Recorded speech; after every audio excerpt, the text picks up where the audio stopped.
जहां एक उस्ताद की आस्था टूट गई एक भूत के आगे, जहां एक पिता नहीं बचा पाया अपने ही बेटे को, और जहां मौत के बाद मिला एक और मौका।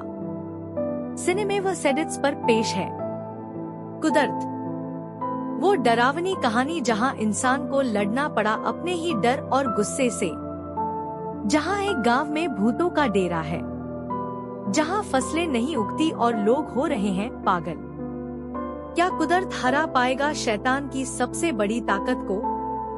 क्या वह बचा पाएगा उस बच्चे को जो देखता है उसके बेटे जैसा, या फिर इस बार भी हार जाएगा वह अपने अंदर के डर के आगे? उस्ताद कुदरत एक अनुभवी और मशहूर जादूटोना करने वाले एग्जॉर्सिस्ट थे, जिन्होंने अपने जीवन में कई दुष्ट आत्माओं और शैतानों को परास्त किया था।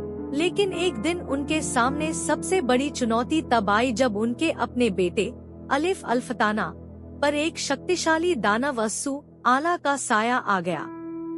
कुदरत ने अपने बेटे को बचाने के लिए हर संभव कोशिश की और पूरी शक्ति से उस दानव का सामना किया, लेकिन दुर्भाग्यवश वह अपने ही बेटे को बचाने में विफल रहे और अलिफ की मौत हो गई, जिससे कुदरत का दिल टूट गया और उनका विश्वास डगमगा गया। अलिफ की मौत के बाद कुदरत पर लापरवाही का मुकदमा चला और उन्हें 3 साल की जेल की सजा सुनाई गई, जहां वह गहरी डिप्रेशन और अपराध बोध में डूब गए। जेल में रहते हुए कुदरत लगातार अपने बेटे की यादों और अपनी विफलता के दर्द से जूझते रहे, और उनकी यह लंबे समय तक चलने वाली पीड़ा और शोक ने दानव अस्सू आला को फिर से आमंत्रित कर दिया, जिसने जेल में ही कुदरत पर हमला करके उनकी जान ले ली। इस तरह कुदरत की मौत हो गई और वह दुनिया से चले गए।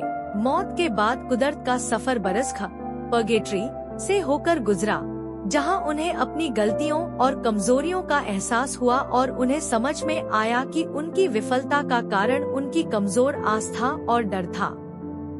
बरसख में उन्हें एक और मौका दिया गया और वह वापस जीवन में लौट आए, जहां उन्होंने फैसला किया कि अब वह डर के आगे घुटने नहीं टेकेंगे और अपनी आस्था को मजबूत करके हर दानव का सामना करेंगे। इस नए जीवन के साथ कुदरत अपने पुराने बोर्डिंग स्कूल की ओर चल पड़े, जहां उन्होंने शिक्षा प्राप्त की थी और जो अब रहस्यमय अशांति से ग्रस्त था। गांव पहुंचकर कुदरत ने देखा कि पूरा इलाका अजीबोगरीब और डरावनी घटनाओं से जूझ रहा है, जहां लगातार 3 साल से फसलें खराब हो रही थी और गांव वाले आर्थिक तंगी से परेशान थे। गांव के लोगों ने इन परेशानियों से निपटने के लिए जावानीस मंत्र का इस्तेमाल किया था, लेकिन कोई फायदा नहीं हुआ था और अब वह हर तरफ से निराश और डरे हुए थे।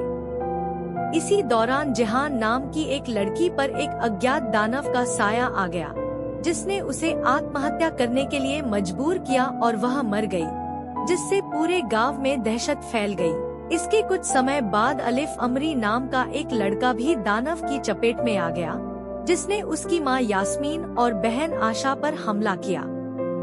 जब कुदरत ने अलिफ अमरी को देखा तो उन्हें अपने मरे हुए बेटे अलिफ अल्फताना की याद आ गई, क्योंकि दोनों का नाम एक जैसा था, और इससे कुदरत के मन में पुराना दर्द और ट्रॉमा जाग उठा।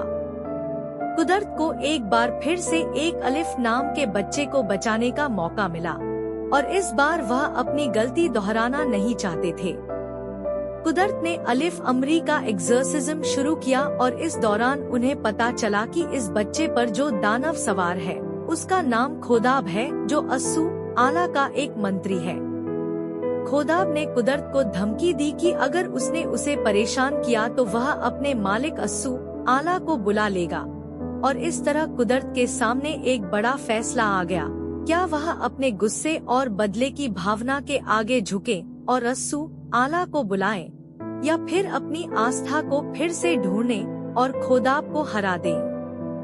इसी बीच जाफर नाम का एक आदमी सामने आया, जिसने यास्मीन और उसके परिवार को अपने संरक्षण में ले लिया, क्योंकि अस्सू आला ने उन पर हमला किया था। बाद में कुदरत को पता चला कि बोर्डिंग स्कूल ने गांव वालों की जमीन के अधिकार छीन लिए हैं, और जाफर ने स्कूल की तरफ से उन जमीनों को हड़प लिया था। जिहान के परिवार की जमीन भी जाफर ने ही छीन ली थी, जिसके कारण उसके पिता बेरोजगार हो गए थे और उन्होंने गुस्से में आकर कुदरत का सामना किया और उन्हें बुरी तरह पीटा। जाफर ने कुदरत को बेरहमी से पीटना जारी रखा, लेकिन तभी उन्होंने तांती, जिहान की मां, को चट्टान से कूदकर आत्महत्या करते हुए देखा, जिसने जाफर को झटका दिया और उसने कुदरत को पीटना बंद कर दिया। तांती की मौत ने पूरे गांव को हिलाकर रख दिया और कुदरत को एहसास हुआ कि यह सब सिर्फ दानवों का खेल नहीं, बल्कि इंसानों की लालच और धोखेबाजी का नतीजा है, और अब उन्हें इस सच्चाई से भी लड़ना होगा। अलिफ अमरी ठीक हो गया, लेकिन वह प्रार्थना करते समय बिस्मिल्लाह की जगह जाम्पी, जावानीस मंत्र पढ़ने लगा, जिससे पता चला कि उस पर अभी भी दानव का प्रभाव बना हुआ है। इसके तुरंत बाद यास्मीन पर अस्सू आला का साया आ गया और उसने उसके घर में तबाही मचा दी, जबकि आशा मदद लेने के लिए स्कूल भाग गई और अलिफ यास्मीन के साथ अकेला रह गया।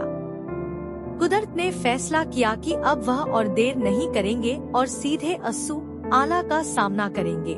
कुदरत ने क्याई रोचिम से बात की और उन्हें पता चला कि यह सब परेशानियों और दानवों के हमलों के पीछे जाफर ही है, जिसने गांव पर पावा हासिल करने के लिए कई दानवों को बुलाया है, जिनमें अस्सू आला भी शामिल है।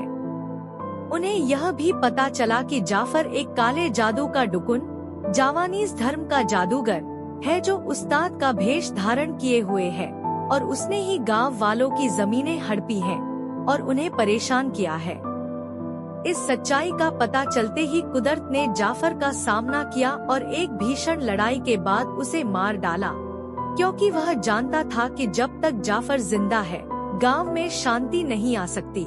जाफर की मौत के बाद कुदरत ने अस्सू आला से सीधे युद्ध किया और उसे यास्मीन के शरीर से निकालने में सफल रहे, लेकिन तभी दानव ने अलिफ अमरी पर कब्जा कर लिया और उसे अपना नया शिकार बना लिया। अस्सू आला ने एक जादू के जरिए अलिफ अमरी की शक्ल को अलिफ अल्फताना में बदल दिया, ताकि कुदरत को धोखा दिया जा सके और वह अपने बेटे की याद में इमोशनल होकर गलत फैसला ले। अस्सू आला ने कुदरत को ललकारा और उनके सामने फिर से वही विकल्प रखा जो इयर्स पहले था। क्या वह अपने बेटे जैसे दिखने वाले बच्चे को मार सकते हैं, या फिर दानव के आगे घुटने टेक देंगे?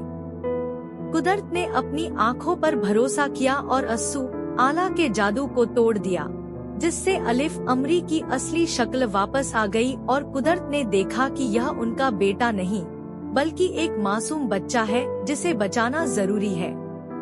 इसके बाद कुदरत ने अपनी पूरी स्पिरिचुअल शक्ति और आस्था का इस्तेमाल करते हुए अस्सू आला को अलिफ के शरीर से बाहर निकाला और उसे हमेशा के लिए खत्म कर दिया, जिससे गांव को दानवों के चंगुल से आजादी मिल गई।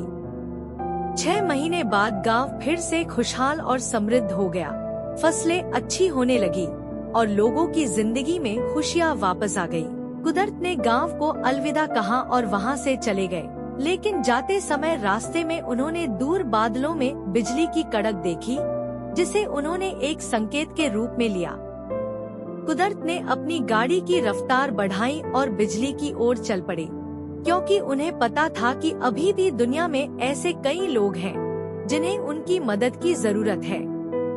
यह कहानी हमें सिखाती है कि इंसान की सबसे बड़ी ताकत उसकी आस्था और विश्वास होता है, और अगर वह डर के आगे घुटने टेक दे तो उसकी हार निश्चित है। कुदरत का सफर इस बात का प्रतीक है कि इंसान अपनी गलतियों से सीख सकता है और मौत के बाद भी उसे रिडेम्पशन का मौका मिल सकता है। अस्सू आला और जाफर के कैरेक्टर्स हमें दिखाते हैं कि लालच और बदले की भावना इंसान को किस कदर बर्बाद कर सकती है और उसे शैतान का साथी बना सकती है। दोस्तों, कुदरत की ये डरावनी कहानी हमें सिखाती है कि आस्था और विश्वास ही इंसान की सबसे बड़ी शक्ति है। कुदरत की जीत ने साबित किया कि शैतान चाहे कितना भी शक्तिशाली क्यों न हो, अगर इंसान के दिल में अल्लाह का डर और इंसानियत का प्यार हो तो वह हर बुराई को हरा सकता है। अगर आपको ये ऑडियो स्टोरी पसंद आई तो सिनेमे व सेडिट्स को सब्सक्राइब जरूर करें। क्योंकि यहाँ हर फिल्म की धड़कती हुई सच्चाई बिना कटौती सुनाई जाती है। याद रखिए, अंधेरे से लड़ने के लिए उसके अंदर जाना पड़ता है, लेकिन उसमें खोना नहीं पड़ता। शुक्रिया।